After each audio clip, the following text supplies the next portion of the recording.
26 Netherwood. So someone's cut down a whole heap of the branches, piled them up here. It's not really doing too much. Getting rid of it's the expensive bit, not cutting it down. So it's not really going to affect the prices too much. You got a hibiscus here, which is massively overgrown, needs to be cut right back.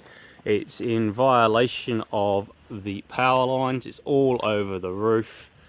And if you go around the back here, we can see a couple of branches from this ficus tree as well over the roof from the neighbour's yard. I think you just need to bite the bullet and get rid of that as well. You can have a chat with the neighbour about it and see if they'll pay for the cost, but basically this whole branch here needs to go because it's all coming onto your roof. And the hibiscus you can see is on it as well, so that needs to be cut back too. Heading out the back, so they did a reasonable job on this. It's just that the failure to get rid of it. As you can see, covered in weeds in the flower beds. We need to hand weed that. Right, this hibiscus here, that needs to be pruned. It needs to be pruned on the neighbour's side as well. Get it off their back garden. And then coming down here, again, more pruning. Just tidy them up, ball them up, make them look nice.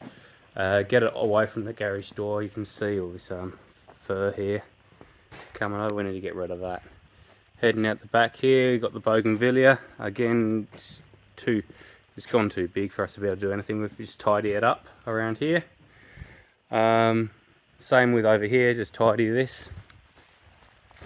There's no point doing anything here to these mulberries. If you cut them back, they're just going to expose a rather nasty inside in there, which you don't want people seeing. Going around the poolside area. Alright, we've got the mulberries coming over the fence. We need to take that back. We've got all this bougainvillea in this corner. We need to take that back, get rid of that. We've got the wisteria coming over the fence. That needs to be taken back. This all needs to be cut back to the top of the patio. And there's massive piles. Look at this. Mounds and mounds of dead leaves and stuff. That needs to be removed. That's going to be a huge job. Over here, again, we've got huge, I call them buffalo balls, when that just grows up like that.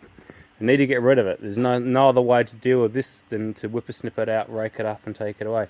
But it gets a bit worse. I can see there's lawn clippings being thrown in here, which is going to make it even harder to get rid of. And see, stuff's been dumped in here for a while, so that's quite a nasty job. Looking around, look, there's more grass there. That's fine. That's easy. This bush could do with a prune, but that's nothing special.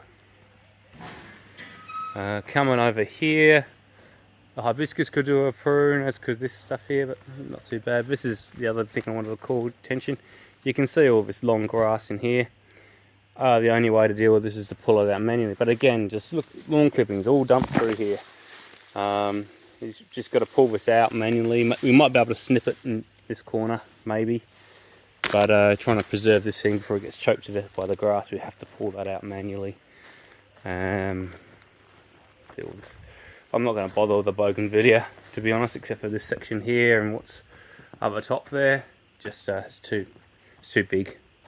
Again, this needs to be snipped out and tidied. Coming down the side here, look at all this leaf litter needs to be removed, and you can see how much the branches have grown over the roof from this angle.